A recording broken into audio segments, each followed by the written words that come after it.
Hello, आज या मांजरी खुर्द भागामध्ये 34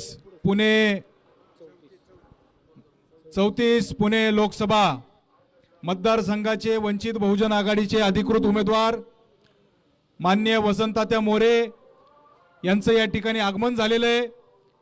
मी मांजरी खुर्द गावच्या वतीने त्यांचं या ठिकाणी सहर्ष असे स्वागत करतो आणि येणाऱ्या लोकसभेमध्ये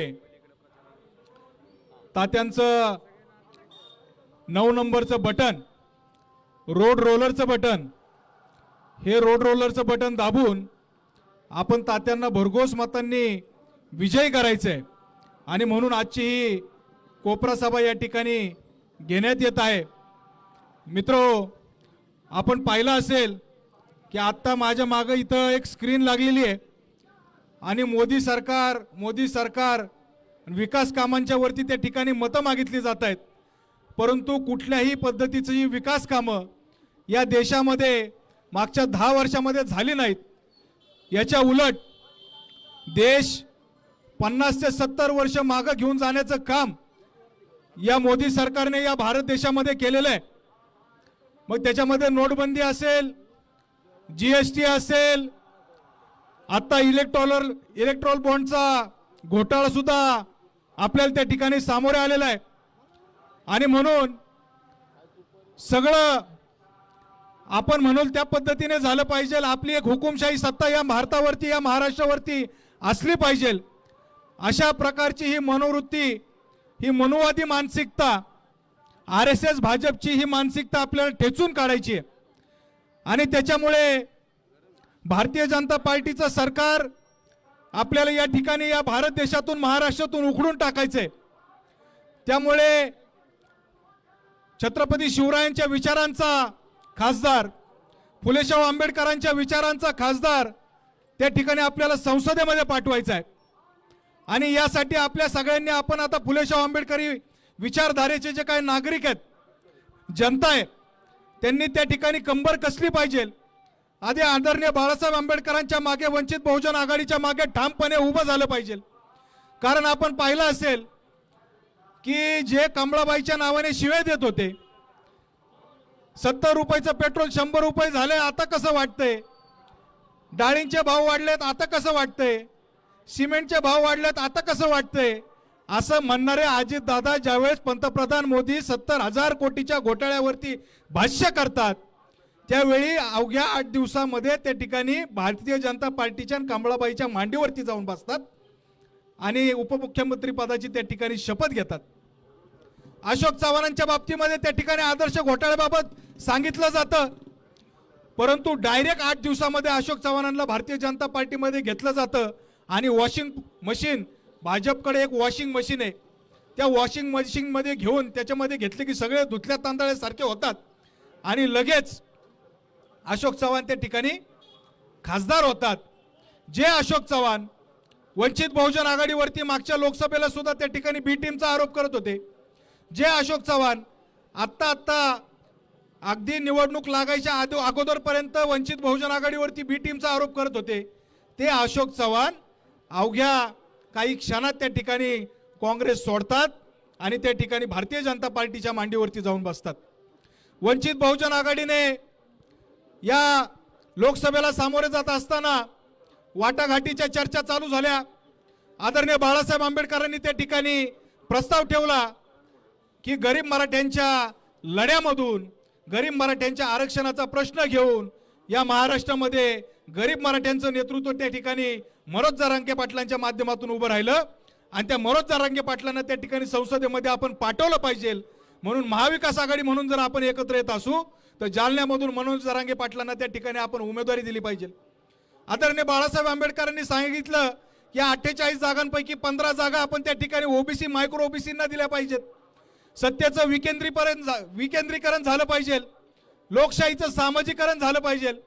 बाळासाहेब आंबेडकरांनी सांगितलं की त्या ठिकाणी आपण 48 पैकी 3 ठिकाणी अल्पसंख्याक उमेदवार देऊ, मुस्लिम समाजाला उमेदवारी देऊ। कसं काय इथला मुस्लिम उमेदवार त्या ठिकाणी निवडून येत नाही आम्ही बघतो। मागच्या वेळी आदरणीय बाळासाहेब आंबेडकरांनी औरंगाबादला एक प्रयोग केला आणि त्या ठिकाणी मुस्लिम खासदार हा वंचित बहुजन आघाडीच्या युतीतून आघाडीतून त्या ठिकाणी निवडून आणला। अशा प्रकारे बाळासाहेब आंबेडकर यांनी लोकशाही, जी बाबासाहेबांच्या स्वप्नातली लोकशाही आहे, जी सर्वसामान्य जनतेच्या दारापर्यंत झोपडात राहणाऱ्या पालाच्या त्या दरवाजापर्यंत उंबरठ्यावरती आणून सोडण्याचं काम त्या ठिकाणी आदरणीय बाळासाहेब आंबेडकर करत आहेत। बाळासाहेब म्हणतात की माझ्या हातामध्ये प्रतिनिधित्व देणं, उमेदवारी देणं माझ्या हातामध्ये, परंतु त्या ठिकाणी त्यांना निवडून आणणं हे मात्र जनतेच्या हातामध्ये आहे। त्याच्यामुळे मोदींनी किती आश्वासनं दिलेली असली, फडणवीसांनी काही आश्वासनं दिलेली असली, तरी या महाराष्ट्रामध्ये आदरणीय बाळासाहेब आंबेडकर एकटेच त्या ठिकाणी या मोदी सरकार आणि भारतीय जनता पार्टीच्या विरोधात दंड थोपटून उभे आहेत, हे आपण विसरता कामा नये। त्याच्यामुळे बाळासाहेब आंबेडकरांच्या मागे आपण उभं राहिलं पाहिजे, वसंतदादा मोरेंच्या मागे आपण उभं राहिलं पाहिजे। आपण पाहिलं की किती विकास कामं वसंतदादांनी त्या ठिकाणी कात्रजमध्ये केलेली आहेत। फुलराणी सारखा विषय असेल, त्या ठिकाणी छत्रपती शिवाजी महाराजांचा चारही पाय त्या ठिकाणी घोड्याचे त्या अश्वाचे हवेमध्ये आहेत, असा त्या ठिकाणी पुतळा छत्रपती शिवाजी महाराजांचा सुंदर आणि देखणं एक स्मारक त्या ठिकाणी वसंतदादांच्या माध्यमातून उभं राहिलेलं आहे। भारतामध्ये 5 नंबरचा, महाराष्ट्रामध्ये 1 नंबरचा भारताचा ध्वज वसंतदादांनी त्या ठिकाणी केलेला आहे। कचऱ्याच्या प्रश्नामध्ये आज पुणे महानगरपालिकेला नाकीनव आले की एवढा कचरा जिरवायचा कुठे, ओला कचरा असेल, सुका कचरा असेल, परंतु त्या कचऱ्यामध्ये भारतामधले पहिले नगरसेवक आहेत ज्यांनी आयएसओ घेतलेला आहे, आणि ते वसंतदादा मोरे आहेत। आणि अशी विकास कामं करणारे तात्या असतील, त्यांनी ज्यावेळेस ठरवलं की या पुण्यामध्ये विकासाच्या दृष्टीने, विकासाच्या मुद्द्यावरती इलेक्शन लढवायची आणि पुण्यामध्ये विकासाची गंगा त्या ठिकाणी पोहोचवायची, परंतु इथली भारतीय जनता पार्टी असेल, महायुती असेल किंवा महाविकास आघाडी असेल, कुठल्याही पद्धतीने त्यांनी काम करणाऱ्याला आणि एका गरीब मराठ्याच्या नेतृत्वाला त्या ठिकाणी संधी दिली नाही, आणि ती संधी मात्र बाळासाहेब आंबेडकरांनी त्या ठिकाणी उपलब्ध करून दिली। आणि म्हणून आपल्याला बाळासाहेबांच्या मागे, वसंतदादांच्या मागे त्या ठिकाणी ठामपणे उभे राहून त्यांना संसदेत पाठवायचं। मित्रो, आज आपण ज्या ठिकाणी उभे आहोत, मांजरी खुर्द सारखा परिसर ग्रामीण भागात त्या ठिकाणी मोडला जातो, जवळच याला लागून नदी आहे। जलपर्णीचा प्रश्न म्हणजे इथले नागरिक, ही मांजरी खुर्द असो किंवा मांजरी बुद्रुक असो, जलपर्णीच्या त्रासाने इतके ग्रासलेले आहेत की वरतून जलपर्णी काढली की ती मांजरीच्या पुलावरती येऊन अडकते किंवा या भागामध्ये अडकते।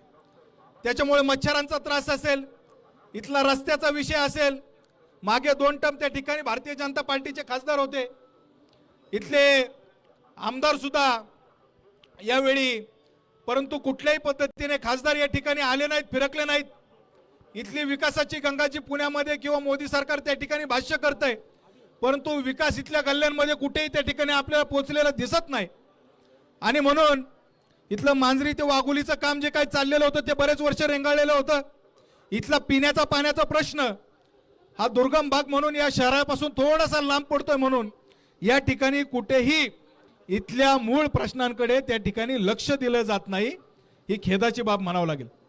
आणि म्हणून हा दुर्गम भाग जरी असला तरी सुद्धा मला वाटत नाही की काँग्रेस आणि भारतीय जनता पार्टीचे उमेदवार या ठिकाणी पोहोचलेले आहेत। अद्याप जे उमेदवार या ठिकाणी उभे आहेत ते सुद्धा या ठिकाणी पोहोचलेले नाहीत, परंतु आदरणीय वसंतदादा मोरे सगळ्यांच्या अगोदर दुर्गम भागात या ठिकाणी आलेले आहेत, आणि इथल्या भागाचा विकास आम्हीच करणार ही लीड सुद्धा तात्यांनी या ठिकाणी घेतलेली आहे, प्रचारात लीड घेतलेली आहे, आणि त्याच्यामुळे निवडून आल्यानंतर सुद्धा इथल्या भागाचा विकास करण्यासाठी तात्या लीड घेणार आहेत। त्यामुळे येणाऱ्या काळामध्ये 9 नंबरचं बटन आपण लक्षात ठेवायचं आहे, आणि वसंत तात्या मोरे या नावासमोरील तात्यांचा फोटो पाहून, नाव खात्री करून, त्या ठिकाणी रोड रोलरचं चिन्ह आहे, हे चिन्हासमोरील बटन दाबून आपल्याला हे दाखवून द्यायचं आहे की हे फोडाफोडीचं सरकार, हे फोडाफोडीची जी काही नीती हे आम्हाला मान्य नाही। जे काही तिकडे गेलेले आहेत पलीकडे त्यांचे सुद्धा हात भ्रष्टाचाराने बरबरटलेले आहेत। त्यामुळे स्वच्छ आणि निष्कलंक चारित्र्याचे बाळासाहेब आंबेडकर आणि त्यांनी दिलेले वसंतदादा मोरे यांच्या मागे आपल्याला उभं राहायचंय, रोड रोलरचं बटन दाबायचंय, आणि महायुती असेल किंवा महाविकास आघाडी असेल यांना त्या ठिकाणी भुईसपाट करून टाकायचंय आणि तात्यांना विजयी करायचंय। एवढं बोलून मी या ठिकाणी आपण तात्यांना विजय करा ही अपेक्षा या ठिकाणी बाळगतो आणि थांबतो। धन्यवाद। जय भीम, जय शिवराय। यानंतर पुणे लोकसभेचे अधिकृत उमेदवार वसंतदादा मोरे आपल्याला या ठिकाणी मार्गदर्शन करतील। धन्यवाद.